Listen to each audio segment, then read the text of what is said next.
Ineos. You got the international break. In fact, forget Ineos. Sorry, no. Omar Berrada, Dan Ashworth.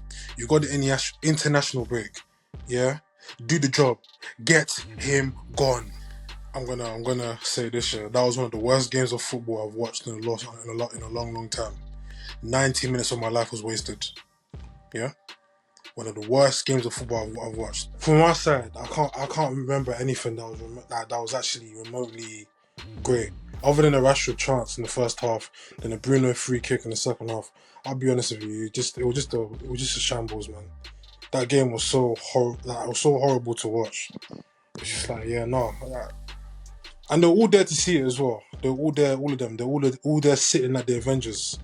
Bro, he just needs to go, man. We're in 14th place on 8 points. The man is an egghead. There's no brain in there. He's an egg. There's nothing in there. It's just a yolk. There's nothing working in there, bro. He looks like a white throw zone. There's nothing happening up there, bro.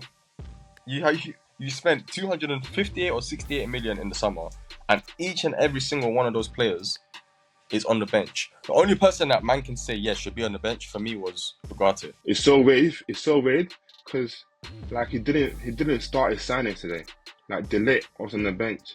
Lasagna was on the bench. Ugarte was on the bench. Xerxes was on the bench. You could tell from Erik Ten Hag himself that he's under pressure. Like you see, he's a bit edgy on the touchline. See, Bentham, one thing I don't understand is the choices he makes. Like, I think it's clear as day that Garnacho is a super sub at this point in his career. He's not a starting winger. He makes his best impact when he comes off the bench, when the legs are tired and he can cause chaos. When he starts, I don't see anything impressive from him, and I think that needs to stop. If I'm a Diallo's agent, I'm looking for a move immediately, because last season my man violated Diallo with the pushing of Forsen. Forsen is gone, and Forsen is not even a level of Diallo, and you're putting him above him to appease him. Now he's gone. You're putting Anthony above him. I can understand that because of the financials, but Anthony's not better than Ahmad.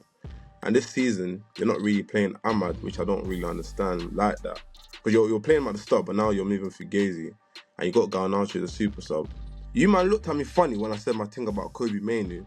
Bro, he needs a rest, bro. The guy is leggy in the midfield, and you know when he does his chase back, he's all tired with his head back like that. The guy just needs a rest, fam.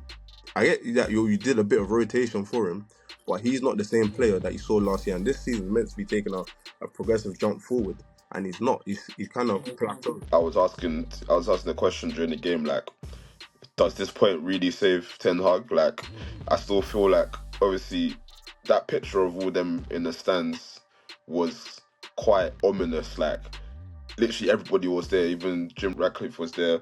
I still think with the international break coming, they might still look to make a change. For me, there's two sides of the coin.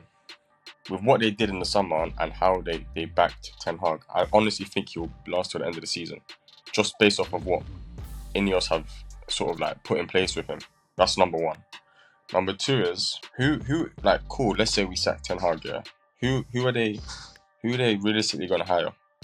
International break or not, who are they gonna hire? There's no one available that you'd want to bring to United to take us to the top that is willing to come as well. Zidane's not gonna come, don't speak the language. Who else is there? That's free. I'm going to have to... I know everyone's being optimistic and everyone's trying to be positive and whatnot, and I understand where this is coming from, but I have to extremely disagree with him, and I have to extremely highlight that I personally don't think anything's going to change, because, bro, like, we've been here for how long now? It's been 3 years, third season, basically. A lot of the stuff that was happening last season, they've come into this season now, and it's what we need to realize as well is we need to get rid of him sooner rather than later, because the quality of the league is getting better and better and better. The longer we keep him, I believe personally we're going to end up falling behind, and it's going to get to the point where it's going to be so long for us to catch up. Do you get what I mean? My personal opinion, I said already, he shouldn't have been renewed at the end of last season. I said it on Thursday, but brother, yeah, your days are numbered, bro.